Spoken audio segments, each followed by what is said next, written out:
finishing games on the winning side, that's always a plus. But we feel like we're not closing out on our games like we should, and we had a couple chances there, especially coming out in the second half, as well as the first half, to kind of get a double-digit lead and get some breathing room and really put the foot down. But we just couldn't close. That killer instinct in us, and kind of lost that over the last week and a half. So that's something we need to find over Christmas break. So it's actually a blessing that we get some time to work on some things and get some family time in and all that. But back to your question, it is a great thing to finish out tournaments well.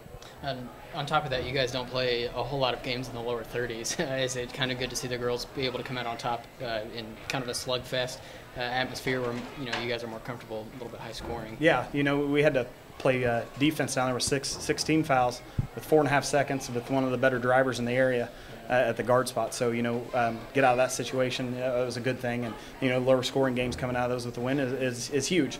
But we're putting ourselves in that situation, and I that's something that we really need to go back to the drawing board on and remedy and get some plans of action for that, because there's 2 close ball games for the girls and their coach.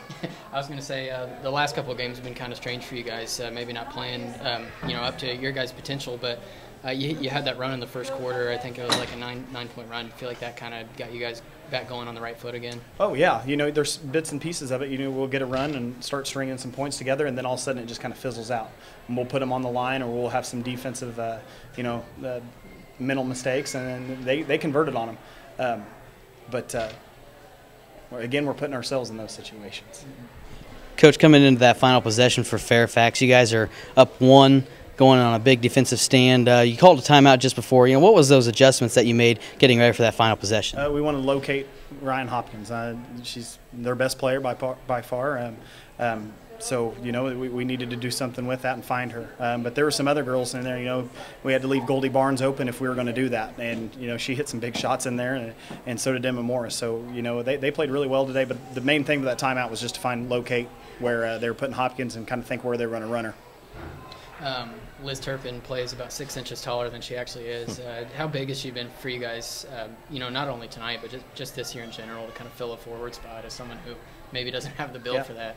Good. It is a good thing, because she's been kind of thrown into that position, and she's a warrior down there. She battles. She's a hard-working girl. She's a great rebounder. She was big tonight. A lot of putbacks. Some of the guard drives, we were able to find her, and she was able to use the backboard and convert. But those points came up big, especially down the stretch.